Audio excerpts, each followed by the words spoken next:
Bismillahirrahmanirrahim. Assalamualaikum warahmatullahi wabarakatuh.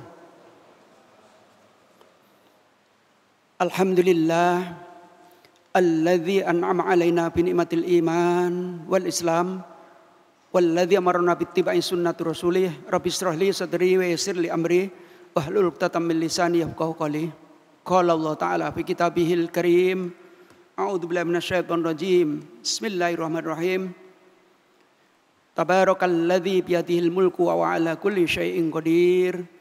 Alladzi khalaqal mauta wal hayata liyabluwakum ayyukum ahsanu amala wa huwal azizul ghafur. Al-ayah surah Al-Nadim. Ibu-ibu, bapak-bapak dan anak-anakku, remaja masjid Al-Ikram yang dimuliakan Allah Subhanahu wa taala. Kita bersyukur kehadirat Allah Subhanahu wa taala. Malam ini ditakdirkan untuk bisa terus beribadah kepada Allah Subhanahu wa taala. Jemaah yang dimuliakan Allah Subhanahu wa taala, malam ini diamanati oleh Pak Takmir. Temanya adalah makna takwa dalam kehidupan. Jamaah yang dimuliakan Allah Subhanahu wa taala. Secara etimologi, takwa itu berasal dari lafal waqo, yaqi, wiqayah. Artinya menjaga diri. Tapi ketika kita teliti secara terminologi, maka takwa itu sesungguhnya adalah takut berdasarkan ketaatan dan kesadaran. Jadi tidak ada sebuah kepaksaan di dalam takwa itu. Lafaz takwa kalau kita teliti di dalam Al-Qur'anul Karim itu tidak kurang dari 259 kali Allah menyebut lafaz takwa. Begitu urgensinya nilai takwa sehingga tidak tanggung-tanggung 259 kali Allah menyebutkan. Dengan makna yang beragam. Ada makna takwa secara umum di dalam Al-Quran itu dimaknai dengan taat dan mau beribadah kepada Allah Subhanahu wa taala. Sebagaimana firman-Nya dalam surat 3 ayat 102. A'udzubillahi minasyaitonir rajim. Bismillahirrahmanirrahim. Ya ayyuhalladzina amanu taqullaha haqqa tuqatih wa la tamutunna illa wa antum muslimun. Ayat ini memberikan pembelajaran kepada kita bahwa ada nilai takwa. Dan takwanya itu sungguh-sungguh takwa. Haqqa tuqatih. Dan diakhiri dengan lafaz wala tamutunna. Dan jangan sekali-kali kalian mati. Nunnya nun taukid. Illa disambung dengan harful istisna. Mustasna bi ilahnya wa antum muslimun. Kecuali Anda dalam kondisi aslama yuslimu islaman. Allah tegaskan bahwa jangan mati sebelum Anda pasrahkan diri Anda kepada Allah Subhanahu wa taala. Yang kedua, setelah kita kaji dalam Al-Qur'an, maka sungguhnya takwa itu punya makna upaya untuk membersihkan diri dari noda dan dosa yang ada dalam dada kita. Ini bisa kita cek di surat An-Nur ayat yang ke-52. A'udzubillahi minasyaitonir rajim. Bismillahirrahmanirrahim. Wa may yuti'illah wa rasulah wa yakhshallahu yattaqi fa ulaika humul faizun. Ayat ini pendek, tapi setelah kita kaji dengan teliti, di situ ada 3 lafaz yang saling muqaranah, saling berkaitan. Ada ta'aluk antara lafaz satu dengan lafaz lain. Yang pertama dimulai dengan kata-kata yuti'illah. Bertakwa kepada Allah dari akar kata apa ayutiu. Kemudian diikuti wa yakhsha. Allah, atiullah diteruskan dengan wa yakhshallah. Wa yakhshallah dari akar kata khosya yakhsha adalah takut. Kalau yang pertama taat, yang kedua kemudian dimaknai takut. Ditutup dengan wa taqi. Diulangi lagi dan bertakwa kepada Allah. Fa ulaika humul faizun. Orang yang taat kepada Allah, orang yang takut kepada Allah, orang yang bertakwa kepada Allah, maka mereka itu menjadi faiz. Orang yang mendapatkan kemenangan dalam hidupnya. Jemaah yang dimuliakan Allah Subhanahu wa taala, ada beberapa ciri orang takwa. Sesungguhnya takwa ini kan abstrak. Tetapi walaupun secara kasat mata itu kemudian tidak kita lihat, tapi indikasi khusus ada bagi orang yang takwa. Misalnya yang pertama, ia mesti usaha secara maksimal untuk mengerti dan paham agama. Kalau kita 1 bulan penuh ini kemudian mendengarkan secara baik, kalau perlu mencatat, bahkan ini direkam dan seterusnya, kemudian nanti bisa diputar ulang. Dan diulang apa yang disampaikan oleh saudara-saudara kita di mimbar ini, itu adalah bagian dari indikator kita menjadi orang yang takwa. Yang kedua, orang yang takwa itu indikatornya adalah menegakkan ibadah, terutama ibadah sholat. Sehingga Allah tegaskan di dalam Al-Baqarah ayat 1-4 itu, alladzina yu'minuna bil ghaib wa yuqimunas shalah wa mimma razaqnahum yunfikun. Dia mesti menegakkan sholat, bukan sekedar ada yu'ati, tapi aqama yuqimu, itu maknanya adalah menegakkan. Kemudian yang ketiga, tidak kalah pentingnya, indikasi orang bertakwa itu adalah ia senantiasa mempersiapkan diri untuk bekal akhirat. Ia tidak dipertaruhkan hidup dunia yang fana ini untuk masuki dunia yang baqa, yang kekal. Karena itu di dalam Al-Hasr ayat 18 Allah sampaikan kepada kita, ya ayyuhalladzina amanu taqullah wal tandur nafsum ma qaddamat lighad. Dilanjutkan lagi, wattaqullah innallaha khabirum bima ta'malun. Ya ayyuhalladzina amanu taqullah, wahai orang-orang beriman, bertakwalah kepada Allah. Wal tandur nafsum ma qaddamat lighad.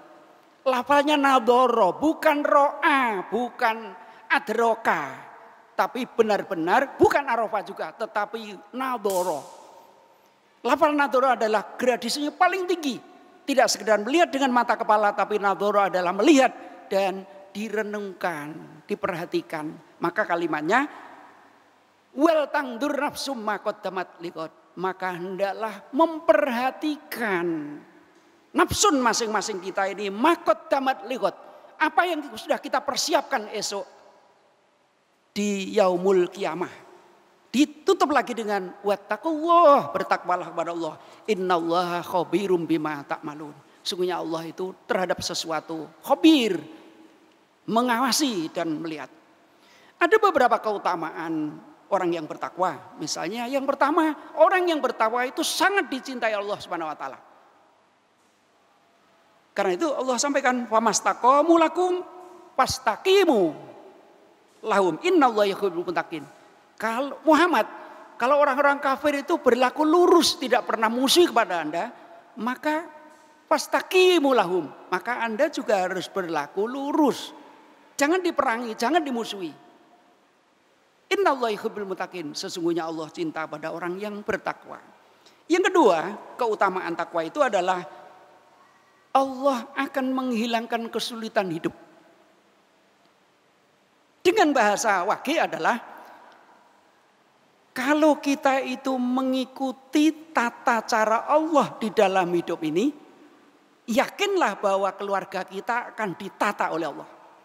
Sekali lagi, kalau hidup sepanjang hidup kita ini mengikuti yang sudah ditata oleh Allah dengan rapi dalam Al-Quran dan diterjemahkan oleh Rasulullah itu, maka yakin bahwa kita, istri kita, anak kita, saudara-saudara kita, hidupnya akan ditata oleh Allah Subhanahu wa taala.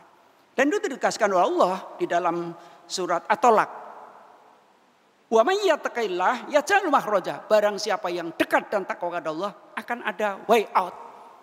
Akan ada makhraja, jalan keluar dari kesulitan. Wa yarzuqu min haitsu la yahtasib, dan dia orang takwa itu akan diberikan rezeki di luar nalar kita. Karena kita mengikuti peranata Allah, Allah menata. Bahkan kalau kita pasrahkan kepada Allah setelah bertakwa, wa may yatawakkal 'alallah fa huwa hasbuhu, maka sekecil apapun rezeki yang diberikan Allah itu cukup bagi kita. Kita akan istiqomah dari itu. Saudara-saudaraku, Yang keempat adalah makna takwa dalam kehidupan sesuai dengan tema itu. Takwa dalam kehidupan itu bisa diaplikasikan. Yang pertama, ketika kita ini mau menolong sesama. Dan syaratnya ikhlas. Berarti kita punya nilai takwa dan keikhlasan. Yang kedua, ketika kita mau berbagi untuk kebaikan, didasari sebuah keimanan dan ketakwaan. Kalau kita kemudian tidak menyimpan rasa dendam kepada siapapun di antara kita, walaupun kita pernah tersakiti, tetapi itulah nilai ketakwaan. Tentu bagi kita secara organisatoris, maka hal itu sesungguhnya PRM Wage ini, jamaah Wage ini, baik yang di Al-Ikram, yang di Al-Hikmah maupun yang di Al-Ilham, sesungguhnya sudah melaksanakan MKCH kita. Matan, keyakinan dan cita-cita hidup Muhammadiyah kita. Betapa tidak, dan Islami secara organisatoris, kolektif, kolegial. Pertama, untuk mencerdaskan dan memperkuat akidah Islamiyah dan akhlakul karimah, maka PRM kita ini membangun SD, TK, untuk mencerdaskan bibit akhlakul karimah dan akidah Islamiyah. Untuk meningkatkan keimanan dan ketakwaan, silaturahim antar umat, maka tidak tanggung-tanggung.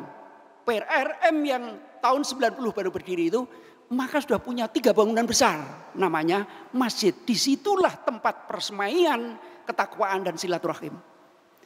Yang ketiga, untuk menjaga kesehatan agar kemudian jamaah eksis ke masjid 3 ini, maka PRM kita kemudian membangun yang namanya poliklinik. Agar sehat walafiat, kemudian sikap dan tawadhu serta khusyuk untuk beribadah.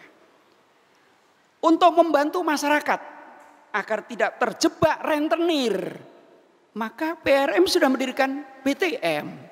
Itu adalah bagian usaha eksploitasi dari sebuah ketakwaan kepada Allah Subhanahu wa taala. Untuk membantu masyarakat agar punya tempat tinggal yang layak, maka kita motret bersama. PRM kita, jamaah kita sudah bedah rumah. Rumah yang tidak layak, maka PRM dengan sigapnya membedah dan bagus antara before dan afternya.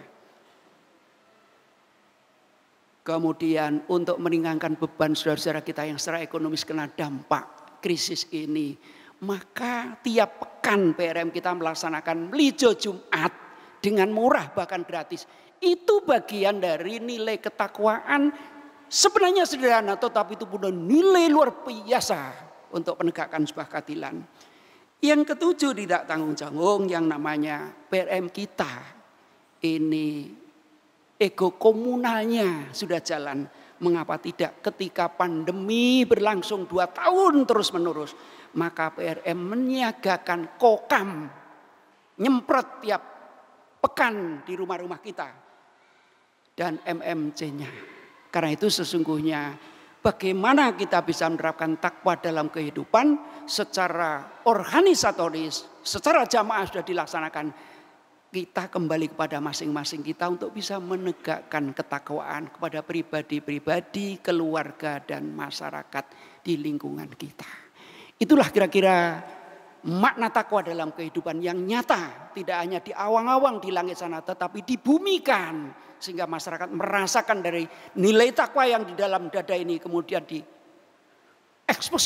dalam masyarakat sehingga ada nilai kemasyarakatan, nilai sosial, karena sungguhnya manusia adalah homo sosialis yang tidak mampu hidup sendiri. Demikian yang dapat kami sampaikan. Terima kasih atas segala atensinya dan mohon maaf atas segala kurangan. Usikum wa nafsi bitaqwallah. Assalamualaikum warahmatullahi wabarakatuh.